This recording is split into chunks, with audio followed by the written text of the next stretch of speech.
What's up, guys? In this video we're going to talk about addictive foods. We're going to talk about how these foods, certain foods can be really bad for getting six-pack abs, how they can really cause you to gain fat, and how you can avoid these foods and get much leaner and much stronger.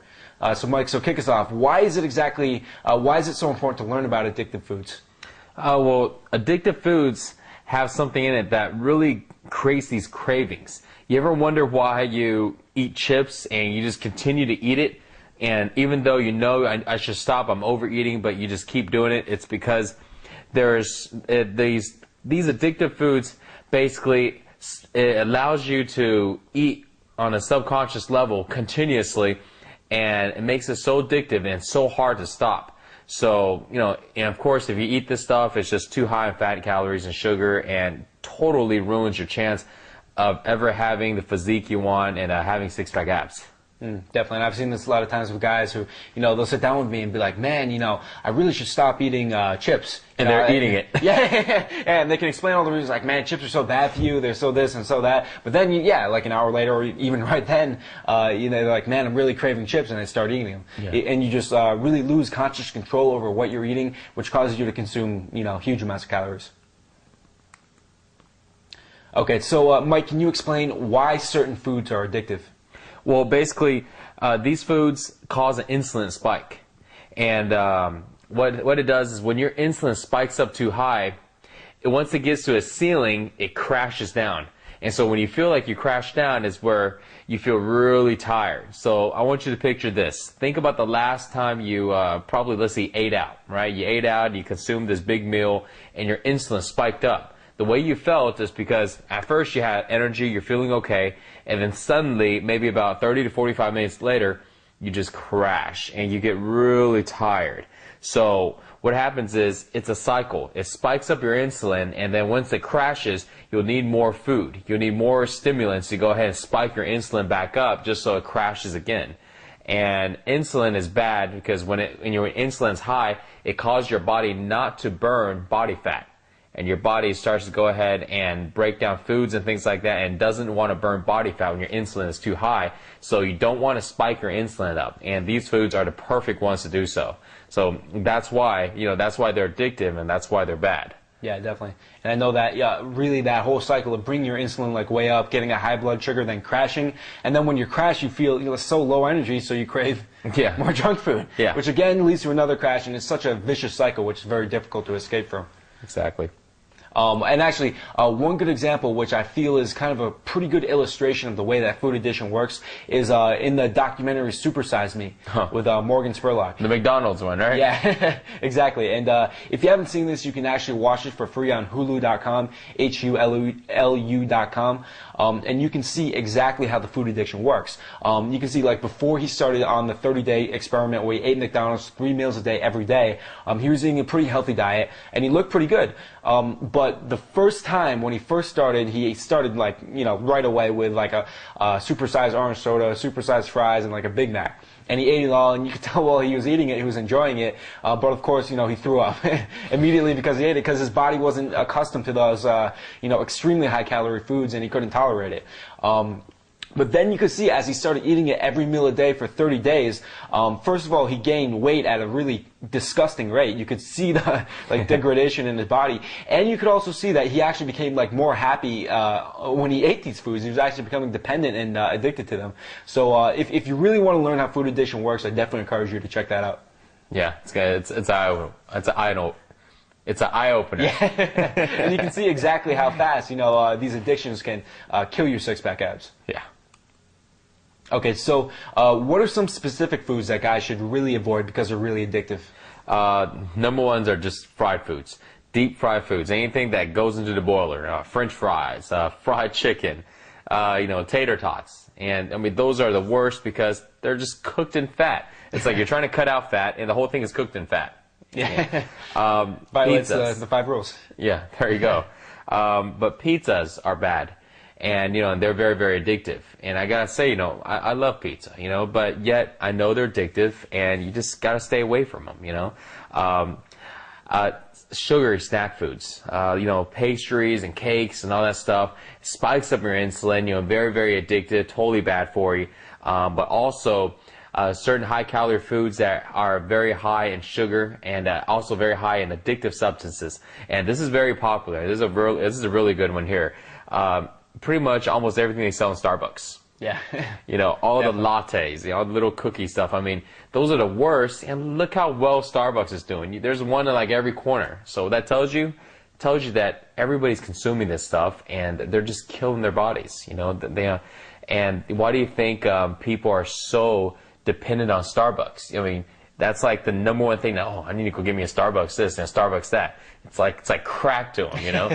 Oh man, and they get all pissed. Oh, I didn't have my Starbucks today. Yeah. It's like, Jesus, man. I mean, yeah, and they don't really see, you know, on the outside of you when you don't drink Starbucks, you're looking at this person like, man, this guy really needs his Starbucks. It's beyond the coffee now. Yeah. So, and you can actually see, you know, you would like, you know, people who are addicted to cigarettes, you know, they're addicted to the very specific brand.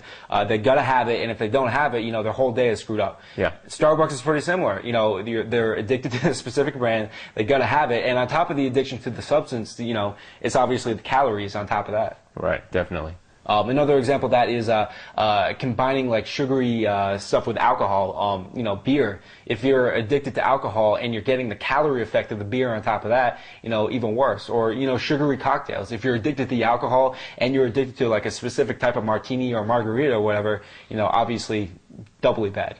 Yeah, the calories are so high in those. I mean, it's so much extra calories and stuff. It's unbelievable. Nobody really even adds it up when they're getting hammered in a bar. You know? Exactly. Yeah. Like the last thing you're thinking about is, oh, I wonder this was like 140, and that's, you know what I mean? Yeah. Nobody was going to think about that. Okay. So let's talk about some ways which guys can deal with addictive foods. What are some good strategies that guys can use? Well, the best strategy that I found, because I've tried all kinds of different things. You know, like I said, I love pizza. You know, so what I found is the only way to really, you know, cut this out is to stop cold turkey. Okay, cold turkey. Stop cold turkey and just stop for 2 weeks. So I want you to picture this, you know, because it's really hard when you think, I'm going to stop eating pizza for the rest of my life. I'm going to stop eating fried chicken for the rest of my life. People say it, but, you know, they don't. Okay, so it's just the truth. But if you can stop 2 weeks, what you're going to find is that the cravings will disappear. Okay, and the addiction disappears, which is why the cravings disappear. So, and it also allows your body to almost cleanse itself. So then if you decide to introduce it to your diet, you know, you will probably at one point, you're going to find that your body's going to kind of reject it now. Your body's like, oh, you know, it doesn't feel right. You know, you may get diarrhea, your stomach may start hurting right away. And, you know, that's your body telling yourself, hey, I don't need this crap anymore, you know. And so do it for 2 weeks, and trust me, you will have these same effects, and, you know, you'll solve your own addiction, you know. But you just got to stick to it for 2 weeks. Don't do what I tried before, which is, you know, cut down the portions, because that's kind of like feeding, you know, somebody crack a little at a time, you know. I'll just smoke a little bit of crack today. Yeah. And so, you know, if you stop cold turkey, trust me, after 2 weeks, just tell yourself this, and this is what I did before. You know, just tell yourself, you know what? If I want it after 2 weeks, it'll still be there, okay? But give it a shot, and you'll find that at the end of that 2 weeks, you're not going to crave it anymore. Yeah. So that's the best way to do it. Yeah, definitely. And think about it like, you know, somebody trying to quit cigarettes. You know, if someone's smoking a pack and they try to go down to half a pack, that typically doesn't work because they smoke, you know, half a pack and then their nicotine cravings are still there, so they end up smoking the full pack. And they have the cigarettes right there in their pocket to, you know, to smoke. Anytime, you know, it's just right there. The whole situation is just set up in a bad way. But, you know, if they could just go, you know, like a few weeks without smoking cigarettes, then once they went through that withdrawal, then the cravings would be dramatically reduced. It's like putting drugs at a drug rehab center and going, hey guys, just go ahead and use a little bit of it, and you know, slowly your addiction will start to go down. Yeah. So yeah, but just do that. That would definitely help, and that is the way I found to be most effective. Yeah. Okay, so what are some action steps that guys can take to start dealing with addictive food? Well, cut it out for the next 2 weeks, and what you need to do is mark a calendar. You know, if today was Monday or something, you know, mark it on the calendar, and then mark the day that you're out of this 2 weeks of cutting out addiction foods. So this way, you know when to start, when to stop, keep track of it. This will help you, you know, stay motivated because you see when the end of the date is. Because trust me, the first few days are going to just be insane. Okay, you're going to go, yes, I can do it. And by the second day, you're going, oh my God, you know, where's my crack? You know, where's my Starbucks? And so when you look at the calendar, you're like, okay, I can do it. You know, it's not that long. I can see the day that I can go break free and just, you know, break into a Starbucks and drink everything they got. And, you know, and what happens is, you know, after the few days, you know, that starts to go away. It starts to lessen. And by the second week, you know, beginning of the second week, it's not as bad anymore. And you're like, you know, I'm getting there. Yeah, I may still have a Starbucks, but I don't feel that I need to as much. And you'll find at the end of the 2 weeks, you'll be like, you know what? Yeah, I think I really don't need it. I did well, and you know, I feel fine, and you know, my hands aren't shaking anymore, so I'm okay. And that's what it's gonna take. So yeah, mark your calendar and you know, look at the food you're eating and cut out the ones that are addictive. You know, cut out the ones that are bad and just go cold turkey on it. And then at the end, you'll find, you know, if you did want to introduce some of it to you back into your diet, it's not going to be bad anymore because your body's not going to be able to handle, you know, those bad foods. It's going to reject it. It's going to tell you right away, you know, I don't want it, and you'll feel it right away. Yeah, and you know, if you're the type of person that, you know, eats something like this like every once in a while but not habitually, then, you know, you're probably not addicted to it. But if you're eating things like, you know, like the donuts, for example, habitually, then probably the first thing you're going to tell yourself is, I'm not addicted, I can stop whenever I want, which is what every addict says. But if that's true, then, you know, it's not really going to be a problem to stop for 2 weeks. So, I mean, if that's the case, then just, you know, stop for 2 weeks and prove it to yourself, and I guarantee you'll be glad you did. Yeah, I agree. That's a good one. Yeah. Oh, and another big thing, what would you say about guys who maybe have a lot of friends who consume these foods and get in social situations? How should they handle that? Oh, that's a tough one because they're your friends. So you can basically do two things. You can either try to go ahead and just go, yeah, well, you know, I'm not going to go ahead and do any of that, eat any of that stuff. Y'all can go ahead and do it, and they'll probably, you know, talk a lot of smack and make fun of you. Or you can do what I've done, which is, you know, set yourself as an example.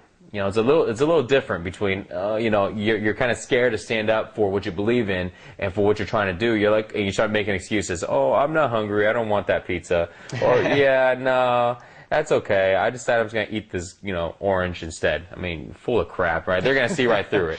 You know, stand up for it. You know, what I've done in the past is, you know, hey, you know what? They're like, oh, you want it? No, I'm going to cut out, you know, some of these bad foods. I'm going to cut out for 2 weeks. I'm going to do it. They may go ahead and give you some grief and, you know, and talk, you know, talk their talk, but stand up to it. And then after a few days, when they see that you're sticking to it, they're going to look up to you. They're going to be like, whoa, you know, hey, Mike's actually doing it. You know, maybe I should try it. Because, you know, they actually know that the foods they're eating are bad. Yeah. It's just that because they're so addicted to it, they just figured, well, you know, I don't know how I can stop it. I'm just going to continue what I'm doing. You know, just as long as I'm still alive, I think I'm fine. Yeah. You know, set yourself as an example. And you'll find that not only will they stop giving you grief, and they'll probably end up maybe trying to do it because, you know, you're giving them that belief. You're giving that belief that, hey, you know, if he can do it, you know, I think I can do it. You know, and then it becomes like this, you know, like this group thing. You know, hey, when y'all go out, instead of everybody picking out and bad stuff, where everybody contributes and talk about, hey, let's go ahead and, you know, eat something healthy. Yeah. You know, it becomes like the new cool thing. You know, so that's what works. You know, I'd say definitely do that. Yeah, definitely, and I think that's key too, because, you know, if you're the guy who's like generally unhealthy, but every once in a while you try a fad diet, you know, like that's the time when like your friends are not going to support you. But if like Mike, you become known as like the guy who is committed to eating healthy and exercising, then eventually after a while, then they recognize that they're not helping you out by offering you this type of stuff. Yeah, exactly. Okay, so that's it for addictive foods. You know, I hope you guys learned a lot from this video and really cut these foods from your diet. And we'll see you in the next video. Mark your calendar, guys. Mark your calendar.